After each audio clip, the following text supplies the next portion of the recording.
नमस्कार, आप सभी दर्शकों का बहुत बहुत स्वागत है। आप देख रहे हैं जस्ट टीवी। मैं हूं नेहा शुक्ला। आइए शुरू करें आज की बात स्ट्रेट टॉक।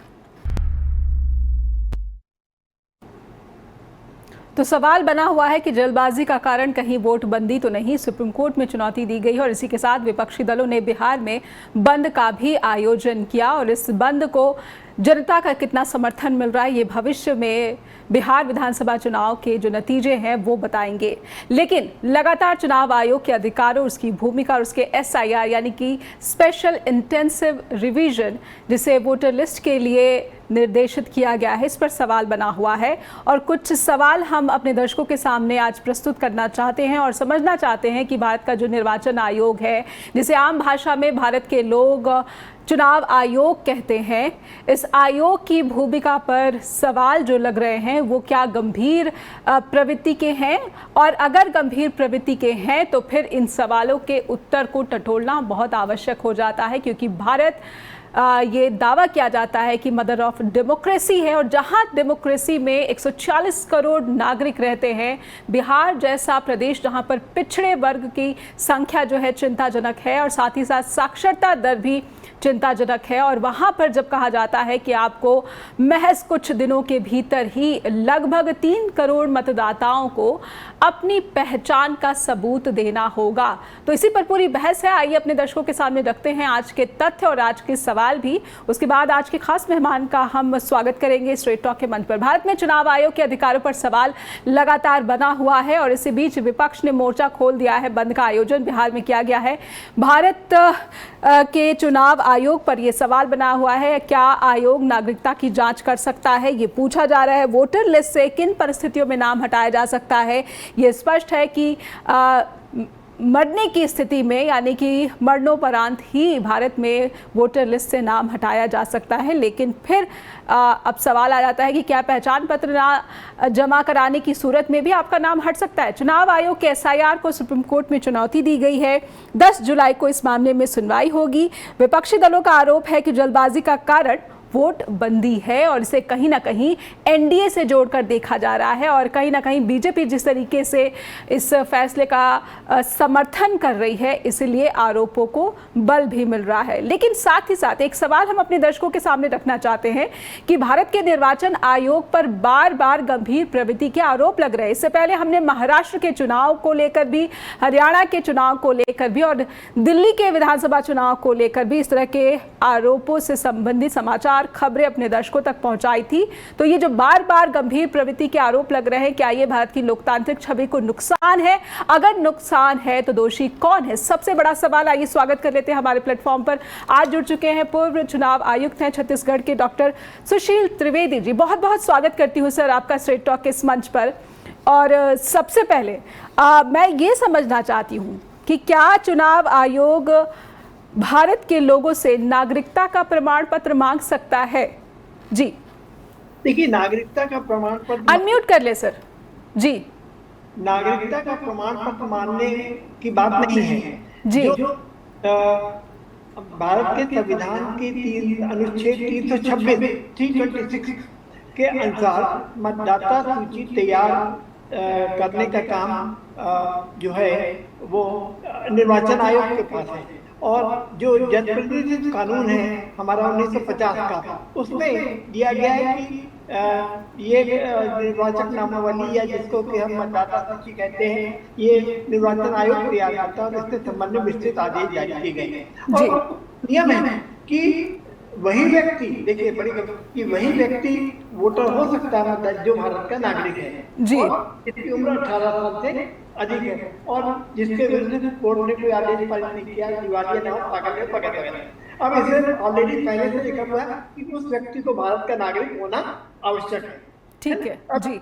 कौन तय करेंगे भारत? तो ये व्यक्ति जो अपना नाम मतदाता सूची में दर्ज कराना चाहता है ना, इसका ठीक उल्टा है कि भारत के प्रत्येक नागरिक को मतदाता सूची में अपना नाम कराने का अधिकार है जी।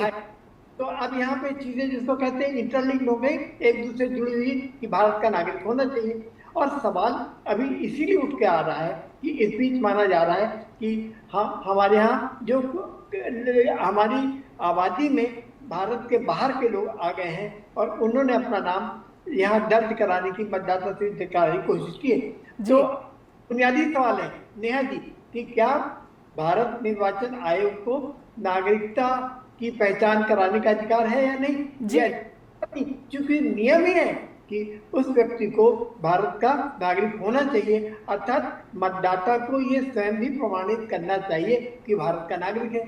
पर क्या उसको बाध्य किया जा सकता है? सर मैं आपको रोक रही हूँ, पर क्या उसे बाध्य किया जा सकता है इस सूरत में कि अगर वो प्रमाण पत्र या खुद को प्रमाणित नहीं कर पाया तो उसका लिस्ट से नाम हट सकता है? बिल्कुल, देखिए मैंने आपसे क्या कहा कि निर्वाचक नामावली में नाम दर्ज होने के लिए पहली शर्त यह है कि उसको भारत का नागरिक होना चाहिए।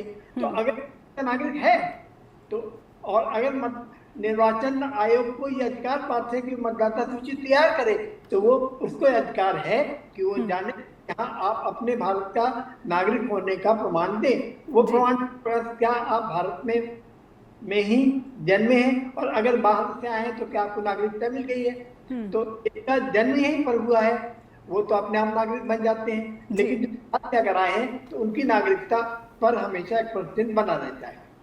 जी, ऐसे में सवाल ये हो रहा है कि फिर 2003 को बेसलाइन क्यों चुना है चुनाव आयोग ने? 2024 जी कि बिहार में जिसको कहते हैं कि special intensive revision of electoral law 2003 में ही हुआ था।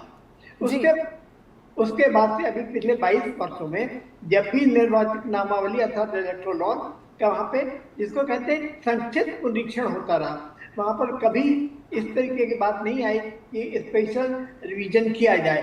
2003 में इसी 2003 की निर्वाचक नामावली को आधार मान लिया गया है क्योंकि उस वक्त स्पेशल इंटेंसिव रिवीजन किया गया था।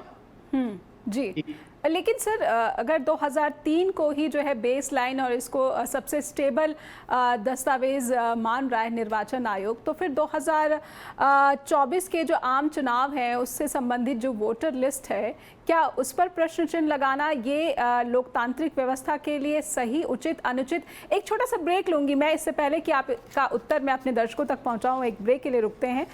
2003 क्यों, अगर 20-22 सालों का सफर चुनाव आयोग कुछ महीने ही नहीं बल्कि मैं कहूँगी कि 30 से 40 दिनों में ही पूरा करना चाहता है, तो क्या ये संभव है या फिर कहीं ना कहीं ये न्याय संगत भी है?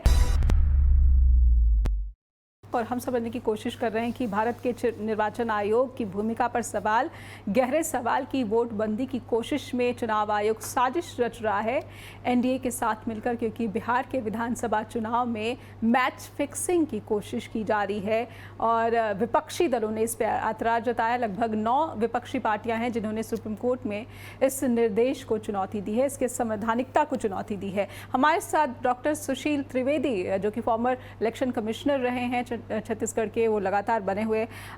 ऐसे में सुशील सर मैं समझना चाहती हूँ, 2 दशकों से अधिक समय तक जो नहीं हुआ वो 30 से 40 दिनों में चुनाव आयोग करना चाहता है। जल्दबाजी की वजह आपको क्या लगती है? क्या अगर हम देखें कि नीयत जो है बिल्कुल ही एक स्ट्रॉन्ग डेमोक्रेसी की है कि एक वोटर लिस्ट जिसमें कोई किसी तरह का जो है कुछ गड़बड़ी या फिर फरेब हेरा फेरी ना हो, लेकिन ये 30-40 दिनों में क्या संभव भी है? बिहार जैसे प्रदेश में जहां पर अगर हम सामाजिक आर्थिक ढांचा देखें तो काफ़ी पिछड़ा हुआ है, साक्षरता और तमाम जो 11 दस्तावेज मांगे गए हैं, ये कितना संभव लगता है? ये पूरी प्रक्रिया आपको कितनी जटिल, कितनी आसान, और जो दावे चुनाव आयोग की तरफ से किए जा रहे हैं कि हमने 14 दिनों में ही जो है इतने फॉर्म जो है वो इकट्ठा कर लिए हैं, इसे आप कैसे देख रहे हैं? जो प्रक्रिया शुरू हुई है SIR की, इसे कैसे देख रहे हैं? नेहा जी आप उठाएं 2-3। पहली बात बिल्कुल सही है। देखिए जब 2003 में, इसको गौर करिए, 2003 में जब स्पेशल इंटेंसिव रिवीजन हुआ था तब बिहार के चुनाव 2005 में होने वाले थे, अर्थात 2 साल का समय था जी। और अभी बिहार में अक्टूबर-नवंबर में चुनाव होने वाले हैं और हमने रिवीजन की प्रक्रिया शुरू की है 24 जून के बाद से, अर्थात 1 जुलाई और अगस्त तक के काम पूरा होना है जी। इसीलिए लोगों को सबसे गंभीर आपत्ति इसीलिए आ रही है कि इतने कम समय में इतना बड़ा काम कैसे पूरा हुआ। क्योंकि इसके लिए आपको ये मैं बताना चाहूंगा कि निर्वाचक नामावली में नाम जोड़ने, नाम कटने और नाम कटने पर दावा आपत्ति करने, उसके विरुद्ध अपील करने में काफी समय लगता है। कम से कम 4 से 6 महीने तक लग जाते हैं, जी है जी। और यहाँ पे 1 महीने की अवधि में पूरा काम करने की कोशिश की जा रही है। और इसीलिए कुछ राजनीतिक दलों का ये कहना है कि ये जो समय है बहुत कम है, इतने कम समय में निर्वाचक नामावली आप जो तैयार करेंगे उस पर जिनके नाम कट जाएंगे उनको अपने नाम कटने के विरुद्ध दावा आपत्ति करने के लिए बहुत कम समय रहेगा, तो प्रक्रिया, कानूनी प्रक्रिया पूरी नहीं हो पाएगी। और इसी कारण कुछ विपक्षी दल जो है निर्वाचन आयोग की मंशा पर अपनी आशंका व्यक्त कर रहे हैं। जी जी, तो ये जो आशंका है समय को लेकर, क्या ये आशंका एक मजबूत आधार है इसके पीछे? आप मानेंगे कि आशंका जो है काफी महत्वपूर्ण और गंभीर है? जी बिल्कुल पक्की बात है, मजबूत आधार है। जब हम जानते हैं कि एक बार अगर आपकी मतदाता सूची प्रकाशित हो गई है और उस पर आपका नाम कट गया है, अगर आप उस पर आपत्ति कर रहे हैं तो उस आपत्ति के निराकरण के लिए लगने वाला समय 6 महीने का है ना? जी 1 महीने के अंदर कैसे पूरी कार्रवाई हो जाएगी कि जिनका नाम कट जाएगा। अभी आपने बड़ी महत्वपूर्ण बात बीच में कही थी कि 3 प्रकार की बात हो रहा है। जिनका नाम 2003 की मतदाता सूची में, उनको तो कोई बात नहीं कहना, पर जन 1987 से 2004 के बीच हुआ है, उनको 11 डॉक्यूमेंट में से कोई एक डॉक्यूमेंट देना पड़ेगा। और बात ये कि जो 2004 के बाद पैदा हुए हैं उनको तो अपने माता पिता की भी नागरिकता के संबंध में प्रमाण देने पड़ेंगे। और हम इन प्रमाणों को देना, इसके प्रमाण पत्र उपलब्ध कराना आसान नहीं है।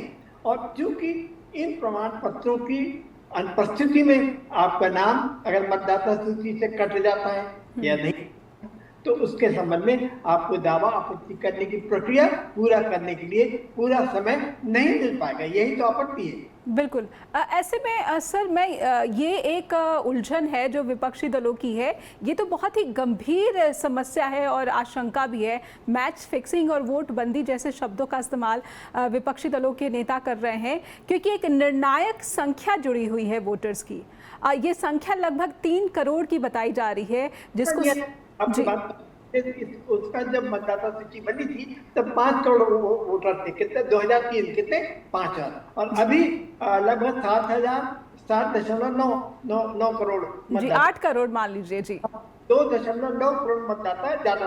इन 2.9 करोड़ मतदाताओं के लिए ये एक आवश्यकता बन गई है, उनकी अनिवार्यता बन गई है कि वो अपनी नागरिकता को प्रमाणित करने के लिए, अपने मतदाता होने के लिए प्रमाण पत्र दें। और आपकी बात सही है कि बिहार जैसे के सामाजिक और शैक्षणिक रूप से पिछड़ा हुआ है और आर्थिक कारणों से एक बड़ी संख्या में लोग बाहर चले जाते हैं, तो जिनका नाम कट जाएगा उनको तो नोटिस तक नहीं मिल पाएगा ना। वो बाहर है, उनको नोटिस नहीं मिल पाएगा। और वहीं के अगर है तो उनको पूरी सूचना नहीं मिल पाएगी, अर्थात जिनका नाम कट गया और वो आपत्ति भी नहीं कर पाएंगे, समय इतना कम है। इसीलिए इस बात को लेकर आपत्ति की जा रही है कि समय बहुत कम है, ये अभी उपयुक्त समय नहीं है। चुनाव पहले अगर कुछ विपक्षी दल ये आपत्ति कर रहे हैं तो इस आपत्ति में पूरा दम है कि इतने कम समय में आपका स्पेशल रिवीजन करना उचित नहीं है, क्योंकि वो पूरी प्रामाणिकता के साथ नहीं किया जा सकता और इससे बहुत सारे मतदाताओं के साथ अन्याय हो सकता है। जी, ऐसे में सवाल ये है कि लोकतांत्रिक व्यवस्था को मजबूत बनाने की, यानी कि जो हमारी चुनावी प्रक्रिया है इसकी स्वतंत्रता या फिर इसको बिल्कुल ही मजबूत बनाने की, एक स्ट्रॉन्ग डेमोक्रेसी बनाने की जो निर्वाचन आयोग का दावा है कि इसके ज़रिए, SIR के ज़रिए जो है हम चुनाव को और भी ज़्यादा जो है मजबूत बनाने की और बिल्कुल ही स्वतंत्र निष्पक्ष बनाने की कोशिश कर रहे हैं। फेयर इलेक्शन बात की जाती है कि हम फेयर इलेक्शन की कोशिश कर रहे हैं, तो यहाँ पर चुनाव आयोग का ये दावा जो है कमज़ोर लगता है, कमज़ोर पड़ता है। नेहा जी, इसको ऐसा मानिए कि भारत के अनेक न्यायालयों ने बार बार ये कहा है कि कोई भी किसी भी चुनाव को ठीक से संपन्न कराने के लिए लगभग शुद्ध मतदाता सूची होना आवश्यक है। क्या लगभग?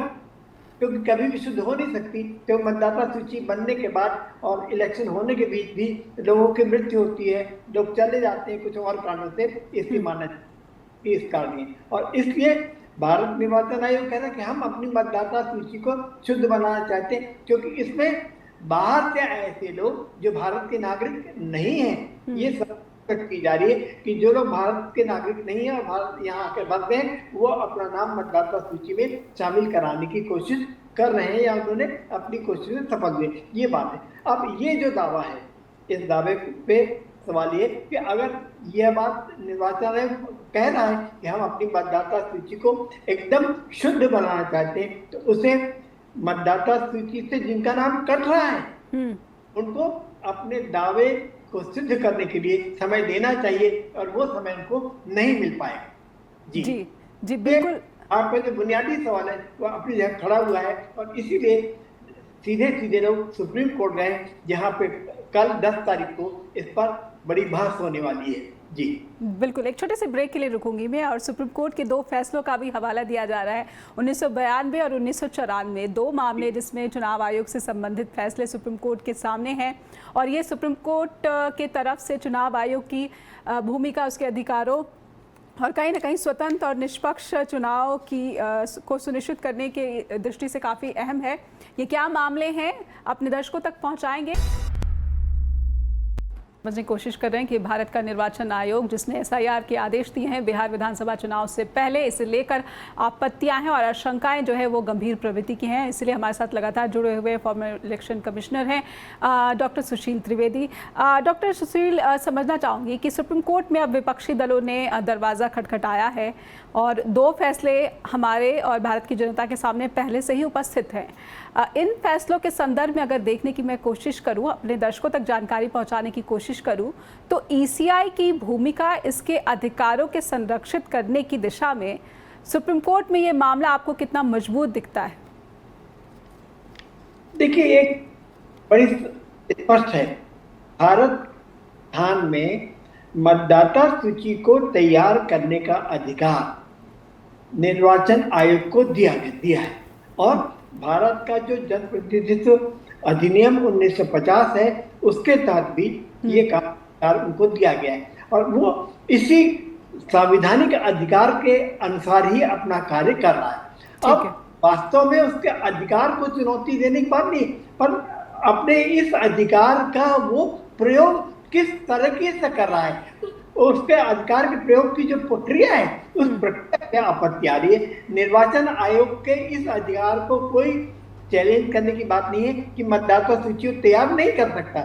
मतदाता तैयार करने का अधिकार तो केवल और केवल निर्वाचन आयोग की है। और दूसरी बात, जैसा मैंने शुरू कहा कि मतदाता होने के लिए जो 3 प्रमुख शर्तें हैं, उनमें सबसे पहली शर्त ये कि उस व्यक्ति को 18 साल का होना चाहिए, उससे अधिक, और भारत का नागरिक होना चाहिए। और इस को लेकर वो इस बात की परीक्षण कर रहा है कि जो लोग पाना चाहते हैं तो भारत के नागरिक हैं या नहीं है। जी बिल्कुल। ऐसे में मैं, तेजस्वी यादव है, उन्होंने एक एक्स पर पोस्ट लिखा है, उसमें उन्होंने कहा कि डाटा एंट्री ऑपरेटर सुपरवाइजर से ही 10,000 फॉर्म प्रतिदिन अपलोड कराने का अव्यवहारिक लक्ष्य जो है वो सुप्रीम कोर्ट को भ्रमित करने की कोशिश है चुनाव आयोग की तरफ से ही।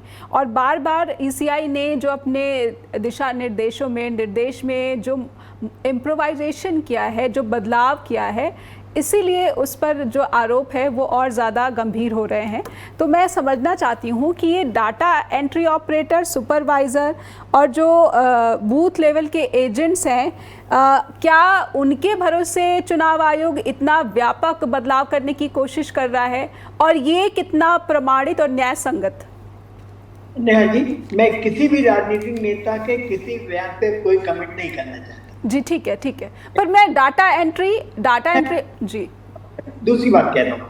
पहली बात ये कि हम हमेशा जानते, देखिए आप भी जब रही तो मतदाता सूची तैयार करने की आमतौर पर हम देखते थे कि शिक्षा विभाग के जो हैं शिक्षक आदि, यही सब घर घर जाकर फॉर्म भरवाते रहे, और फॉर्म भरवा के होता है, और इनकी जो एंट्री हाथों हाथ होती थी। अब चूंकि इंफॉर्मेशन टेक्नोलॉजी बहुत ज़्यादा एडवांस हो गई है और इसलिए सारा का सारा काम अब कंप्यूटराइज किया जाने लगा है और इसके लिए कंप्यूटर का उपयोग होने लगा। अर्थात ये जो घर घर जाके मतदाता सूची में नाम लिखाने के लिए फॉर्म बांटे गए हैं, उन फॉर्म को भरवाने के बाद उसको कलेक्ट करने का मामला है।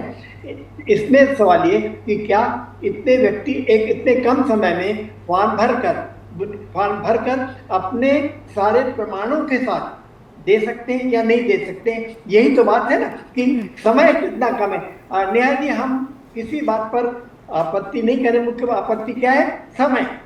जो समय दिया जा रहा है काम करने के लिए, इतनी तेजी से इतने कम समय में इतना बड़ा काम करने की कोशिश की जा रही, जबकि भारत निर्वाचन आयोग का यह कथन है कि वो अपना काम इतने समय में पूरा कर सकता है। अब वो कर सकता है या नहीं कर सकता, ये बात चैलेंज कोर्ट में हो रही और इसी बात पे लोग सुप्रीम कोर्ट गए हैं कि भारत निर्वाचन आयोग ने इतने कम समय में इतने बड़े और सबसे महत्वपूर्ण काम, किसी भी निर्वाचन में बार किसी भी निर्वाचन का आधार है यथाशुद्ध मतदाता सूची। मतदाता तैयार करने में अगर ये हड़बड़ी की जा रही है तो ये हड़बड़ी उचित नहीं है, इसके लिए पूरा समय देना चाहिए। अर्थात जो चुनाव अक्टूबर-नवंबर में होने हैं, अगर ये काम होना था तो पहले हो जाता कि जैसे 2003 में किया गया, निर्वाचन के 2 साल पहले, जिसमें पर्याप्त समय मिला दावा करने के लिए, इसके निराकरण के लिए 4-6 महीने तक लग जाते हैं और 1 महीने में पूरा काम कैसे संपन्न होगा, ये बात है। तो बुनियादी बात जी कि भारत निर्वाचन का अधिकार है और लेकिन वो अपने इस अधिकार के प्रयोग के लिए जिस प्रक्रिया का पालन कर रहा है, उस प्रक्रिया के पालन की शुद्धता और उसकी सफलता और उसकी विश्वसनीयता पर सवाल उठाया जा रहा है। और मैं भी मानता हूँ कि हाँ, ये समय कम है, समय होना चाहिए था जिससे कि लोग फॉर्म ठीक से भर सकते हैं। लोग भर गए होते हैं, बिहार से माइग्रेशन बहुत ज्यादा होता है, वहां पर नहीं होंगे, उनको नोटिस भी नहीं मिल सकता अगर नाम कट जाएगा। ये सारी जी आपने ही कहा कि बिहार जैसा प्रदेश जहां पर माइग्रेशन बहुत ज़्यादा होता है, रिकॉर्ड संख्या में है, ऐसे में कहाँ तो जो पलायन कर चुके लोग हैं उन्हें लोकतंत्र के प्रति और प्रोत्साहित किया जाना चाहिए। क्या ये भी कहा जाना उचित या अनुचित होगा कि जो पलायन करने पर मजबूर हो जाता है वर्ग, जो मजदूरों का वर्ग है खास तौर पर, हम सब जानते हैं, आप भी भली भांति परिचित होंगे कि बिहार से बड़ी संख्या में जो है मजदूर का वर्ग जो है अलग अलग प्रदेशों में जाता है रोजगार की तलाश में, और वो कितना शिक्षित भी होता है। सबसे बड़ी बात ये है, तो क्या ये वर्ग इसको प्रोत्साहित करने की दिशा में चुनाव आयोग का ये फैसला, ये कदम, ये निर्देश, क्या ऐसा लगता है कि उनको और हतोत्साहित कर रहा है? अगर हम पलायन के एक मजबूरी और एक चिंता को जोड़े बिहार जैसे प्रदेश से। नेहा जी, आपने अपने प्रश्न में ही उत्तर समाहित कर दिया है। जी, हम चूंकि उनको पूरा समय नहीं दे रहे हैं, उनको प्रक्रिया पूरा करने के लिए अवसर नहीं दे रहे हैं, और ये जो हमारी लोकतांत्रिक प्रक्रिया है, इसको प्रोत्साहित हम इस तरीके से नहीं कर पाएंगे इससे, बल्कि उस प्रक्रिया में कहीं ना कहीं हमें अवरोध नजर आ रहे हैं। और इसी ये चारों तरफ जो काफी जिसको कहते हैं आंदोलन हो रहा है, सड़क पर आंदोलन हो रहा है, न्यायालय लोग जा रहे हैं और सारे अखबारों में देख रहे हैं। आप देखते हैं भारत निर्वाचन आयोग के जो मुख्य निर्वाचन आयुक्त है, कई मुख्य निर्वाचन आयुक्त, उन्होंने भी इस बात पर अपनी आशंकाएं व्यक्त की हैं। भारत के पूर्व कई मुख्य चुनाव आयुक्तों ने। जी डॉक्टर सुशील, फिर मैं समझना चाहती हूँ और अपने दर्शकों के लिए भी ये जानकारी आपके ज़रिए ज़रूर पहुँचाने की कोशिश करूँगी कि भारत में मतदाता सूची को लेकर इसके जो अपडेशन की प्रक्रिया है, इसको लगातार जो है इम्प्रूव करने की जो प्रक्रिया है, ये तो एक जो है ये रेगुलर प्रोसेस है। ऐसा नहीं है कि चुनाव आने वाले हैं इसीलिए वो शुरू किया जाता है, बल्कि एक चुनाव खत्म होते हैं उसके साथ ही वोटर लिस्ट में जो है सुधार और जो अपग्रेडेशन है वो उसकी शुरुआत हो जाती है। आप भी चुनाव आयुक्त रहे हैं, ये प्रक्रिया शुरू होती है और चलती ही रहती है। इतने आक्रामक रूप से ये प्रक्रिया क्या शुरू होना सही लग रहा है? प्रथम दृष्टया मैं समझना चाहती हूँ कि ये क्या प्रोसेस क्या है चुनाव आयोग का? जी, मैंने आप पता कि 2003 में जो स्पेशल इंटेंसिव रिवीजन हुआ था बिहार में, उसके बाद से 22 साल हो गए। 22 साल के बीच में कई बार शॉर्ट डिवीजन, जिसको कहते हैं संक्षिप्त पुनरीक्षण कहलाता है, ऐसे साहब जी होते रहे वो प्रक्रिया। पर इस तरीके से इंटेंसिव, जैसे कि आपको ये बताना पड़े कि हाँ मैं मतदाता हूँ, और मतदाता होने का प्रमाण देने के लिए ये काम जो किया जा रहा है, ये इसी पे ज्यादा भारत, क्योंकि हम जानते हैं कि जो राजनीतिक परिस्थितियां भारत में बनी है, एक बड़ा दावा ये किया जा रहा है कि भारत के बाहर के कुछ देश के नाम नहीं लेना चाहूंगे कि वहां के लोग, खासकर के बिहार के उत्तरी क्षेत्र में, कहा बिहार के उत्तरी क्षेत्र में उनकी संख्या काफी आ गई है जो भारत के नागरिक नहीं है पर भारत में आकर बस रहे हैं, और उन्होंने वो कोशिश उन्होंने की है कि उनका नाम मतदाता सूची में शामिल हो जाए। और इसको लेकर ही कुछ राजनीतिक दल ये दावा, ये बात की मांग कर रहे हैं कि उनका नाम, जो भारत के नागरिक नहीं है, जो लगभग आ गए हैं, और जबरदस्ती नाम, उनका नाम कटना चाहिए। और इसीलिए कुछ राजनीतिक दल इस बात की मांग कर रहे हैं, और निर्वाचन आयोग ने उन राजनीतिक दलों की मांग को ध्यान में रखते हुए ये पुनरीक्षण जिस तरीके से किया है, और उसकी प्रक्रिया जो है, जो गति है, जो समय अवधि दी गई है, उस पर सवाल। मैं क्लियर हूँ? बिल्कुल बिल्कुल। एक बात तो स्पष्ट है कि बिहार से पलायन पर मजबूर जो लोग हैं, जो मजदूर वर्ग है, वो लोकतांत्रिक उत्सव के प्रति हतोत्साहित होगा, ना कि प्रोत्साहित होगा चुनाव आयोग के SIR से जुड़े इस निर्देश को लेकर। टॉक और हम समझने की कोशिश कर रहे हैं कि भारत का निर्वाचन आयोग एक फेयर इलेक्शन कराने की दिशा में SIR लेकर आया है। बिहार के मतदाताओं को साबित करना है कि वो भारत के नागरिक हैं, इसीलिए उनका नाम मतदाता सूची में होना चाहिए। नई सरकार चुनने के लिए उनके भी मताधिकार का इस्तेमाल संवैधानिक है। हमारे साथ डॉक्टर सुशील त्रिवेदी लगातार जुड़े हुए हैं, he is a former election commissioner. Doctor Sushil, मैं समझना चाहती हूँ कि भारत के निर्वाचन आयोग से जुड़े आरोप जो हैं ये नया नहीं है। इससे पहले भी हमने देखा कि हरियाणा चुनाव हो, मध्य प्रदेश चुनाव हो और महाराष्ट्र का चुनाव हो, कांग्रेस और राहुल गांधी लगातार चुनाव आयोग की भूमिका को संदेह की दृष्टि से देखते रहे हैं, एक डेटा भी वो सामने रखते रहे हैं। ये बार बार जब इस तरह के गंभीर प्रवृत्ति के आरोप लगते हैं तो चुनाव आयोग की जो छवि है निष्पक्ष और स्वतंत्र चुनाव कराने की, इस छवि को आप कहाँ पाते हैं? क्या भारत का निर्वाचन आयोग अपनी छवि के प्रति उदासीन है, पारदर्शिता के प्रति उदासीन है? सुप्रीम कोर्ट ने अपने फैसलों में कहा है कि चुनाव आयोग को अपनी प्रक्रिया में पारदर्शिता जरूर बरतनी चाहिए। जी, आपका जो उसके दूसरे मुद्दे जी कि भारत मुख्य निर्वाचन आयुक्त और निर्वाचन आयुक्तों की जो नियुक्ति की प्रक्रिया है, जिसमें प्रधानमंत्री, उनके द्वारा चुना गया एक मंत्री और विपक्ष के नेता उसके होते हैं जी, और वो चयन कर लेते हैं। अर्थात कुल मिलाकर होता है कि जिस सरकार जिस अधिकारी को या जिस भी व्यक्ति को चाहती है उसको निर्वाचन आयुक्त या मुख्य निर्वाचन आयुक्त नियुक्त करती है। और बार बार ये मांग की जाती थी कि जिसको कहते हैं कि चयन प्रक्रिया में निर्वाचन आयुक्तों और मुख्य निर्वाचन आयुक्तों की चयन प्रक्रिया में भारत के मुख्य न्यायाधीश को लिया जाना चाहिए।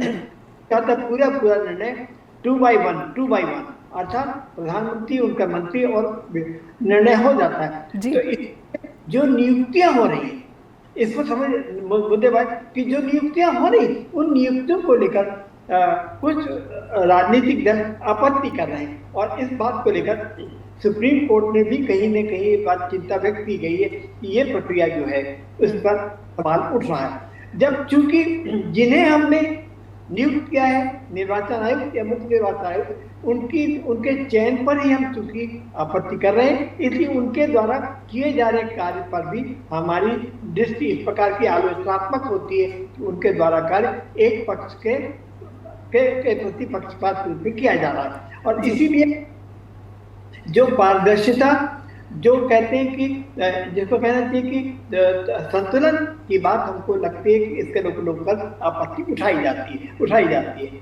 और संदर्भ में एक बात और ध्यान करें कि हमको विपक्षी दल की सारी बातें एकदम सही हो, ऐसा भी नहीं है कि जैसे मैं मानता हूँ कि ईवीएम पे जो आपत्ति उठाई जाती है या इतने कम समय में इतने वोटर्स ने कैसे वोट डाल दिया, ये सारी बातें जो होती हैं इनको चैलेंज करने के बावजूद ये कभी प्रूव नहीं होती।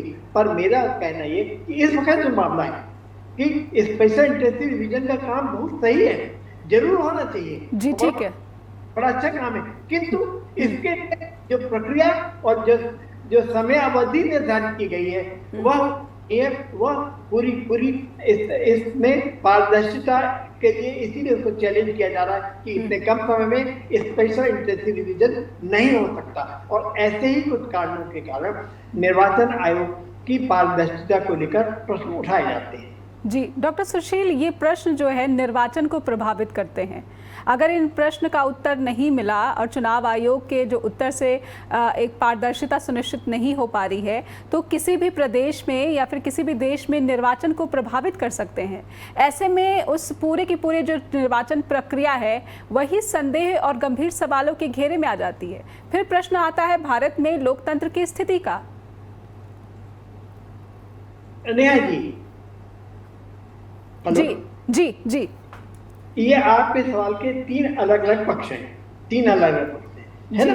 जी। कि कुछ राजनीतिक दल ये मानते हैं कि हमारी निर्वाचन प्रक्रिया पारदर्शी और जिसको कहना चाहिए संतुलित तथा निष्पक्ष नहीं है, जबकि चुनाव फ्री एंड फेयर होना चाहिए, और क्या आपत्ति की जाती है। पर मेरा यह भी मानना है कि ये बातें बार बार हमारे न्यायालयों के समक्ष आते रहे और किसी भी न्यायालय में इन चुनावों को इस आधार पर रद्द नहीं किया गया कि चुनाव प्रक्रिया में गड़बड़ी हुई है। अभी मैंने पहले भी कहा कि ईवीएम को लेकर और मतदाताओं की संख्या को लेकर जो आपत्तियां की गई, उन आपत्तियों पर कभी भी एक सही निर्णय जो नहीं आ पाया कि वास्तव में गलत हुआ था, सही हुआ था। अर्थात कुछ राजनीतिक दल इस तरीके से आपत्तियां कर रहे हैं और इसकी समस्या उठाते हैं, पर वो प्रूव नहीं हो पा रहा। पर ये जो बात है, अभी जो स्पेशल डिवीजन वाली बात है, ये निश्चित सबकी नजर में आ रहा है कि हाँ समय कम है और इसी कारण इसकी पारदर्शिता को विरोध करते हैं। लेकिन लोकतंत्र, नेहा जी, मेरा बार बार मानना है कि भारत का मतदाता, भारत का नागरिक अपने लोकतंत्र के प्रति बहुत सचेत है और वो अपने निर्णय जिस तरीके से देता रहा जी। आप देख लीजिए, वापस जाऊंगा कि इंदिरा गांधी ने जब आपातकाल लगाया, इमरजेंसी लगाया 77 में, चुनाव हार गई, फिर 80 में।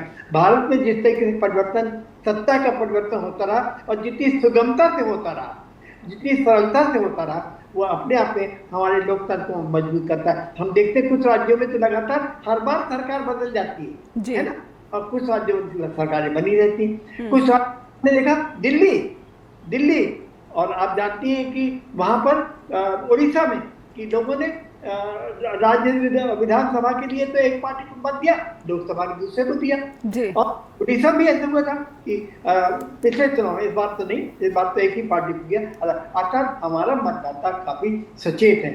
हमारे राजनीतिक दलों ने जिस तरीके से काम किया, उनकी चेतना को जागृत किया, उनकी जो राजनीतिक चेतना, लोकतांत्रिक चेतना, उसको और भी मजबूत किया। पर यहाँ सवाल बिल्कुल दूसरा है। लोग से आप सवाल नहीं उठ सकता, क्योंकि ये निर्णय तो भारत की जनता ही लेती है। भारत की जनता ही लोकतंत्र को स्थापित करती है, भारत की जनता ही लोकतंत्र का अपना निर्णय दे रही है। लेकिन अभी जो बात है वो प्रक्रिया की बात है। मेरी बात को मैं दो शब्द में कहूँ कि भारत के लोकतंत्र निरंतर मजबूत हो रहा है। उसका कारण यह है कि यहाँ की जो नागरिक है वो अपने अधिकारों के प्रति, अपने संविधान के प्रति काफी सचेत है। हाँ, जो निर्वाचन आयोग द्वारा कुछ प्रक्रिया जिस तरीके से संपन्न की जाती है, उस प्रक्रिया पर आपत्तियां होती हैं और इसीलिए उनको बार बार न्यायालय में चैलेंज किया जाता है। तो मानता हूँ इस तरीके से चैलेंज करने से हमारी निर्वाचन प्रक्रिया और हमारे लोकतंत्र कहीं और ज्यादा मजबूत होता है कि जब न्यायालय से उसके संबंध में जो निर्णय आता है उससे होता है कि लोकतंत्र मजबूत है। क्योंकि लोकतंत्र वही है, नेहा जी, लोकतंत्र वही है जहाँ न्यायपालिका, कार्यपालिका और विधान तीनों को समान अधिकार है। पर संविधान पर निर्वचन करने, संविधान का स्पष्टीकरण करने का अधिकार और कानूनों को सही और गलत ठहराने का अधिकार न्यायालय पर है और वो भारत में बना हुआ है। जी ठीक है। एक आखिरी सवाल, बहुत ही संक्षेप में उत्तर चाहूँगी क्योंकि समय समाप्ति का इशारा कर रहा है। ये जो लीगैलिटी आ जाती है, जब कानूनी आधार आ जाता है, तो अगर कानूनी अधिकार निर्वाचन आयोग को इस तरह का है मतदाता सूची से संबंधित, अगर ये हो लेकिन प्रक्रिया पर सवाल है, तो क्या ये जो लोकतांत्रिक व्यवस्था है, ये इसको हम देखें कि ये इस स्थिति में है जहां पर हमारा लोकतंत्र मजबूत हो रहा है? लीगली निर्वाचन आयोग सही हो सकता है, कानूनी तौर पर वो सही हो सकता है, लेकिन जो प्रक्रिया जिस पर सवाल उठाया जा रहा है उससे मतदाता प्रभावित हो रहा है।